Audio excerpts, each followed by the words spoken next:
A linear system is a set of two linear equations. And to solve this system, you're looking for the point of intersection for the two lines, the point where the two lines are going to cross.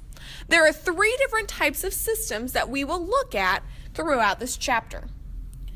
The first type of system has one solution. It is two lines on the coordinate plane that are intersecting at exactly one point. When you have a system that has one solution, you will state that solution as an ordered pair. These two lines are intersecting at the point 1, 1. So the solution to this system is the ordered pair 1, 1. It's also possible for a system to have no solutions. A system with no solutions would be two parallel lines. Notice the two lines that are graphed do not intersect because they are parallel lines. Parallel lines that do not intersect create a system of equations with no solution. The third option is a system with infinite solutions. A system that has infinite solutions are two lines that are the exact same.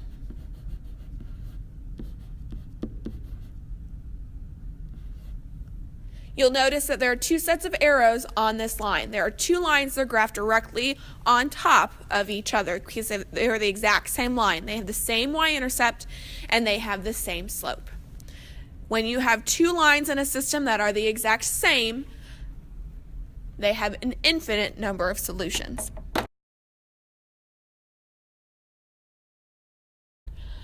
Pick one equation and isolate a variable. Get the variable by itself. So for example, your equation should read x equals some sort of expression or y equals some sort of expression. Typically, you're going to pick the term that has a 1 for the coefficient as your term that you're going to isolate. Second, we substitute the equation with the isolated variable into the second equation. Our third step, we solve for the first variable, plug that value back into our second equation, and solve for our other variable. I know in words that sounds really confusing, but in all honesty, the method of substitution is something that you already know. You know how to substitute numbers in for variables. And the same idea is happening in this section, except for now we're going to, in addition to that, substitute expressions for variables instead of just actual numbers. For our first two examples, we're going to solve using substitution. And the variable in one of the equations is already isolated, which means we can skip step 1 of our process because we already have a variable that is isolated. For example 1, we're solving the system 3x minus y equals 4, and y equals negative x, that's a negative 1x, plus negative 4. So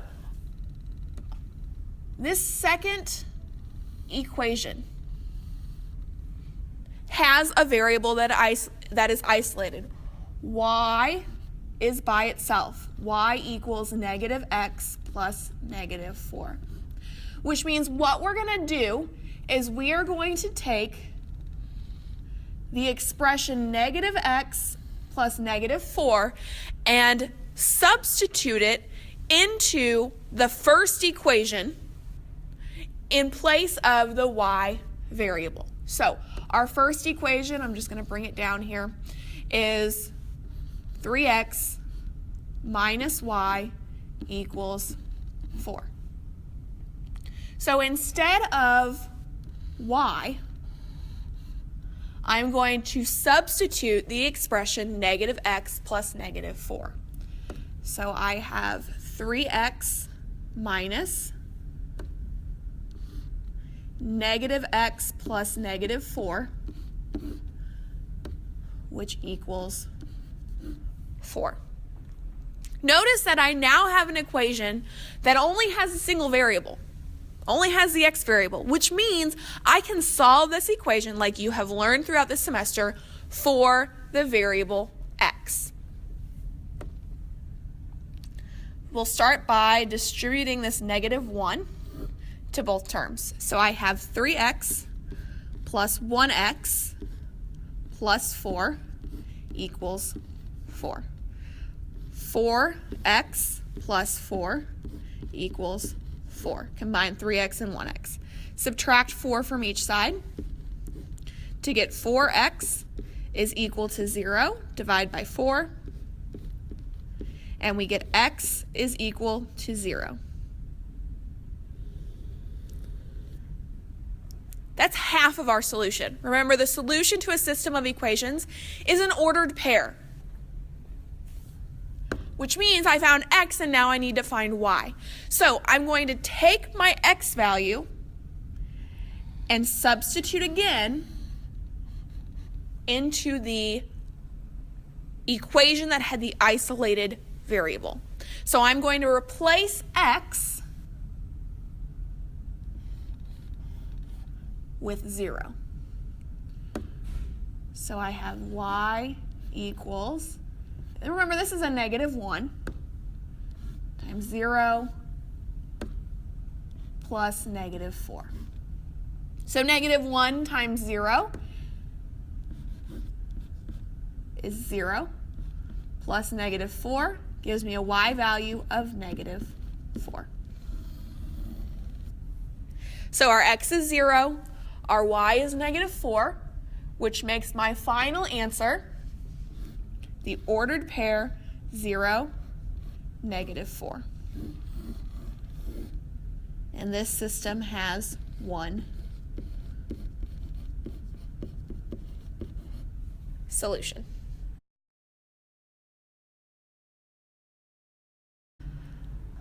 We have learned how to solve a system of equations using graphing and using substitution. Today we are going to learn our third method, which is elimination. Elimination is another algebraic method that can be used to solve a system of equations, similar to substitution.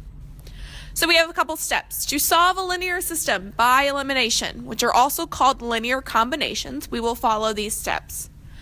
First step is to line up your like terms in columns, including the equal sign, which means the x's on each equation should be in the same spot. The y's for each equation should be in the same spot. The constant in the same spot. Multiply, if necessary, one or both equations by non-zero numbers to get the x or y terms to have opposite coefficients. In some cases, we don't have to multiply, which would be when the coefficients are already opposites. Once you have two coefficients that are opposites, you will add the equations together, which will cancel out one of your variables. It will eliminate one of your variables. From there, we only have one variable remaining, so we will solve for that variable.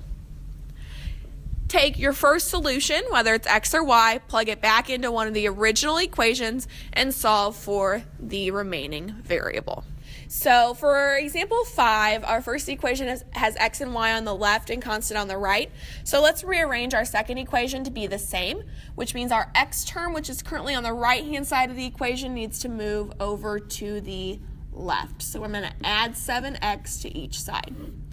And I'm going to rewrite my entire system to look at it next. So I have 2x minus 3y equals 6.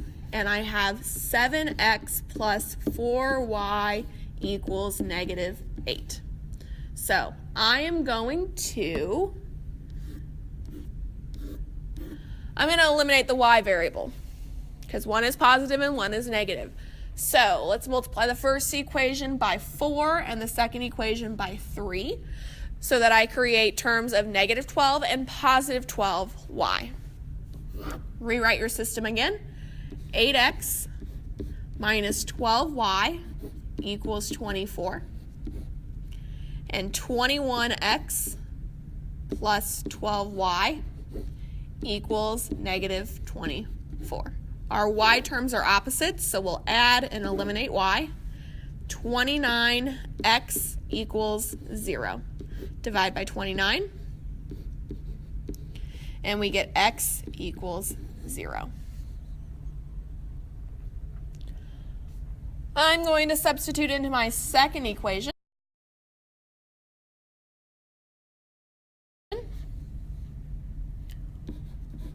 For y equals negative 7 times 0 minus 8, which is just 4y equals negative 8.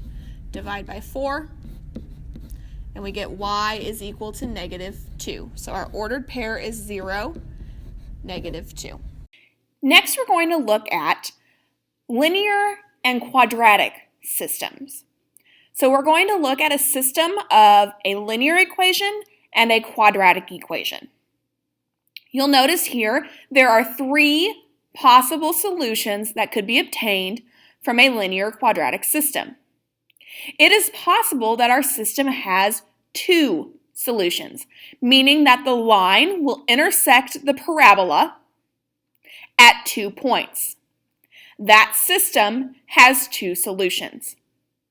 Now, if the line were to just touch the parabola at 1 point, the system would have 1 solution. And if the line does not touch the parabola at all, the system will have no solution. Please keep in mind that a solution to a system is stated as an ordered pair x, y.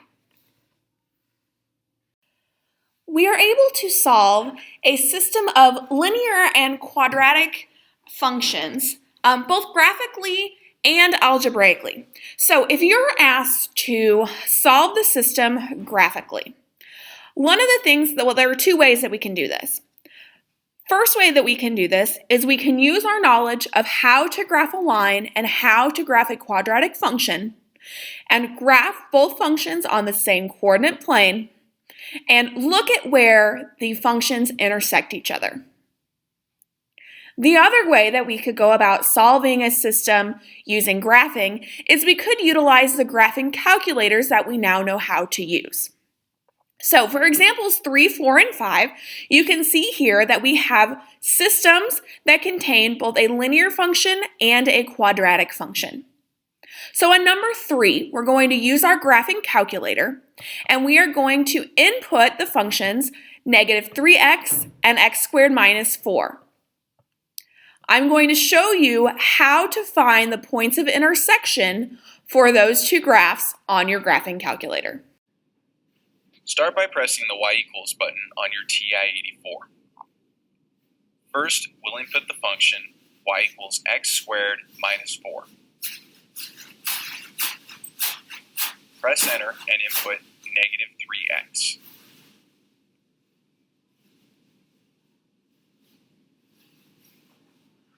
Next, press graph to take a look at your functions. We can see that there are 2 points of intersection. To find the first one, press second calc and choose option 5, intersect.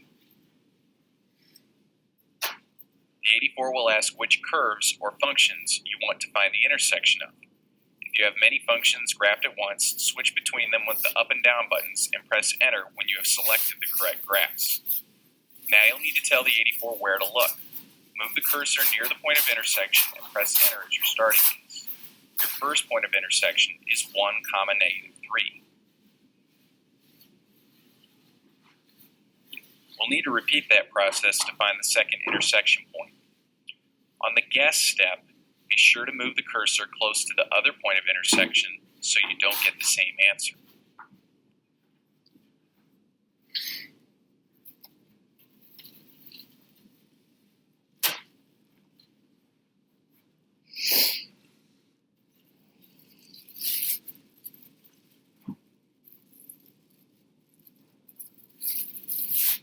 The second point of intersection is negative 4, 12.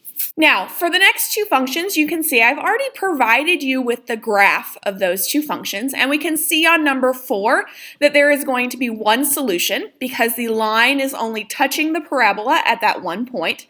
And on number 5, the answer is going to be no solution. What I want you to do is I want you to practice using your graphing calculator to find that point of intersection and input those graphs into the calculator.